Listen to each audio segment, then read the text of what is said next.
Welcome, everybody, to VLGA Connect and the weekly newsroom with Catherine Arndt, the CEO of the VLGA, here to chat about all things local government. Hi, Catherine.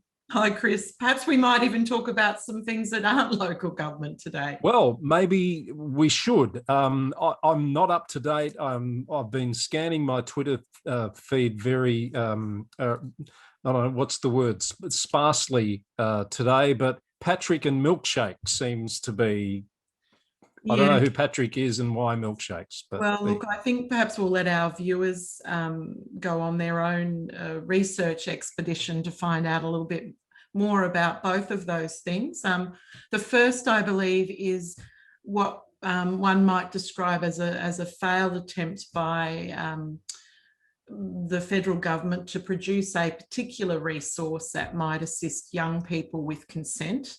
It's one of a number of resources, but in particular, it's been the one that I've heard focused on today, certainly in the news and morning drive time radio. So that makes for an interesting conversation, I think. And then Patrick, I believe, is a cult movie, but again, I think our viewers should perhaps find out for themselves. Find out for themselves about that. Yes. Fair enough.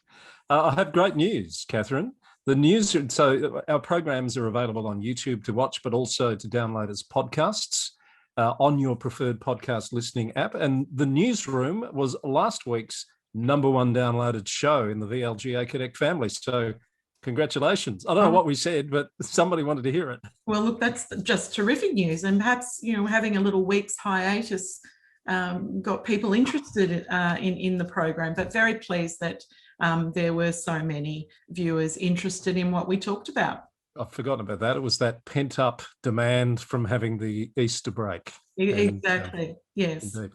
And I think it's also a nice compliment, Chris, to the local government news roundup podcast that, of course, you're leading, and to be able to have the podcast experience and also the visual experience of VLGA Connect Newsroom, although we do also produce this as a podcast, is a nice balance.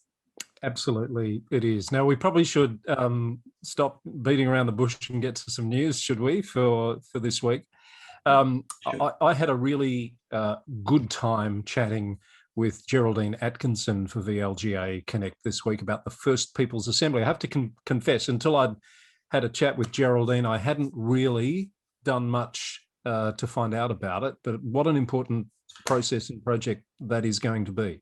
Look, it absolutely is, Chris, and the VLGA has met with the co-chairs of the First Peoples Assembly. In fact, we did that probably mid last year, I think it was, and also, of course, with the Treaty Commissioner, Jill Gallagher, prior to the First Peoples Assembly being established.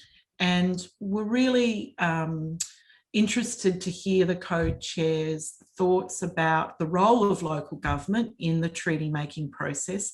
And Geraldine spoke to that yesterday, and it was very pleasing to hear that the First Peoples Assembly do recognise the importance of the role of local government being around the table and part of that process of local treaty making once the First Peoples Assembly, of course, gets closer to that point where they will be looking at that in more detail. So I think now, and certainly from what Geraldine's indicated, the VLGA will have an opportunity to continue these conversations on behalf of the local government sector with the First Peoples Assembly, and we look forward to having Geraldine or the other co-chair, Marcus Stewart, on the program again in the future, and perhaps even a live panel or face-to-face panel discussion later in the year. That would be good, because there's a number of steps to the process, and at some point local government, I think, really needs to get its head around how it can be an active participant, particularly at the localised treaty phase, which is yet to play out, but it won't be too long before that conversation will need to be had. Exactly, but stay tuned. We certainly will be running some more conversations in this space as that time gets closer. Catherine, I think we should note there's been some developments at the elected representative level in the past couple of weeks. Very sadly, yes, 2 sitting councillors have passed away. I mean, they're people, these things happen, but it's always very sad to see it happen in this way. So we've had Malcolm Hole at Wellington has passed away. And just as of last Friday, Councillor Ray Brown from Cardinia Shire after quite a long illness, I understand. Yes, and our thoughts certainly do go out to their family at this time, and also, of course, their councillor colleagues. And this will therefore result in a count back occurring in those two particular councils. And speaking of countbacks, there was one conducted last week for Mornington Peninsula Shire, and Susan Bissinger is the newest councillor for that shire, and another female councillor to add to the statistics as well, as I'm sure that's not lost on you. No, it isn't. It hasn't been lost on Mornington either, and congratulations to that newly elected councillor and welcome. Now, membership of the VLGA, we often talk about how valuable it can be to councils and other members. You don't have to be a council to be a member, correct me if I'm wrong. That's correct, Chris, and it's that time of year, of course, where renewal notices will be going out to all of our current members, so please keep a lookout for those. We will include a link in this program to our membership site, so for those who are interested in membership of the VLGA, and might I really encourage anyone interested in the local government sector to look at VLGA membership as an option for them to really not only have access to programs like this, but to more in-depth programs and services that give them direct access to integrity agency leaders, executive directors from Local Government Victoria and other key stakeholders and once, of course, we get back to our face-to-face events. So access to those sorts of programs that they wouldn't be able to get as a non-member. The other thing to note, certainly for those councils that aren't members of the VLGA, that we are an independent governance organisation, the only peak body in the sector providing governance support as we do. In fact, we're quite unique nationally, and that was recently pointed out to me by a researcher at the Australian National University who's looking to do some work with the VLGA on a national research project. So please check out membership and send us an email if you'd like to find out more.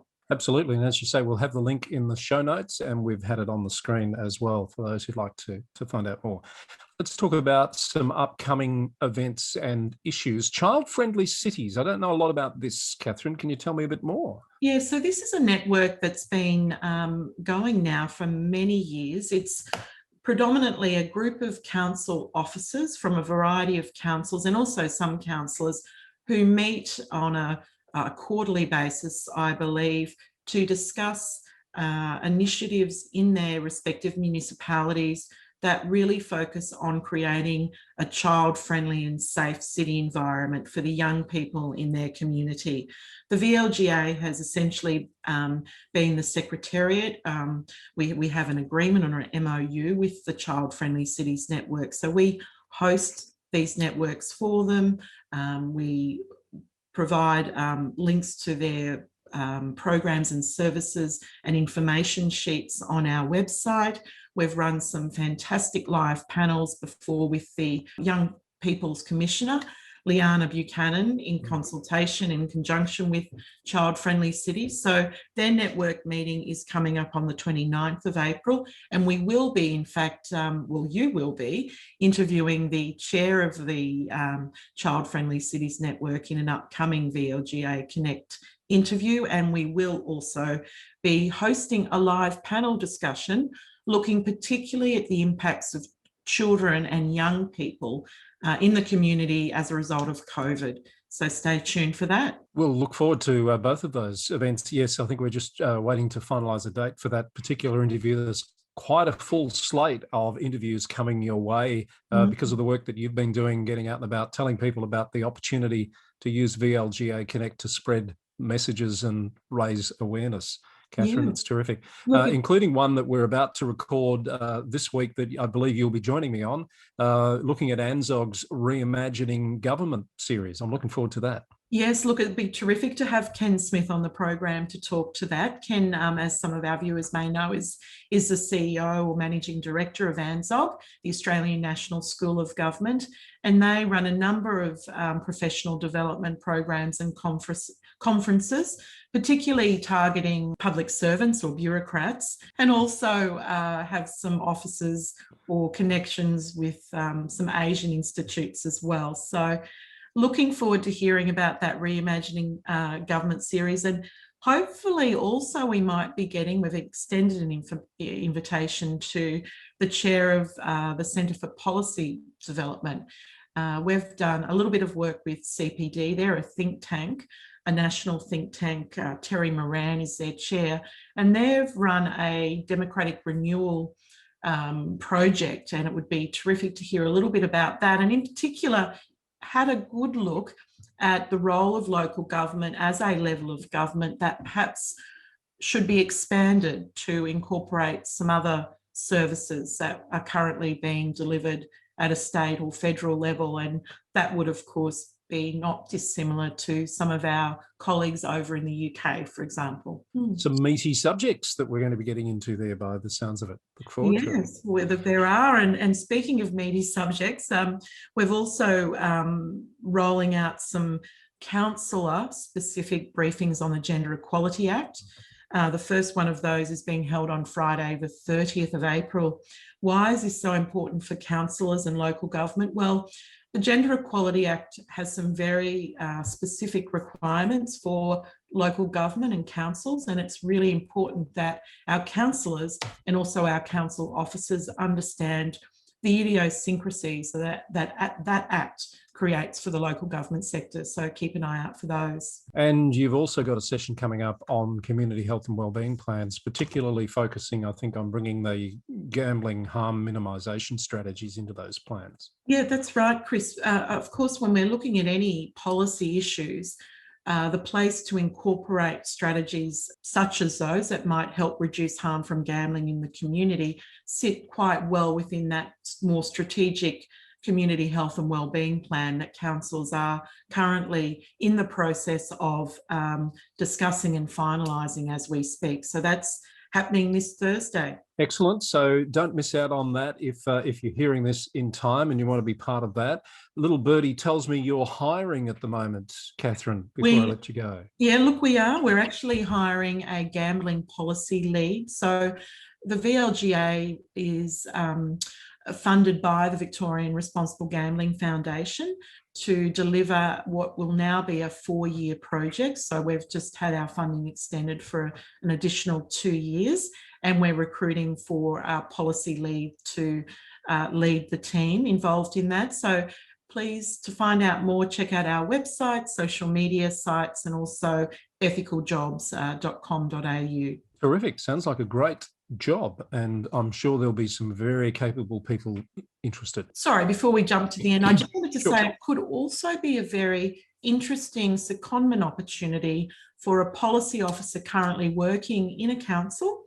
And of course, if their council was receptive to that, it might be a terrific opportunity, given that it is a fixed term contract, to come over and do some work with a peak body such as the VLGA. I think that's all we had for this time around. Always great to have you in the newsroom.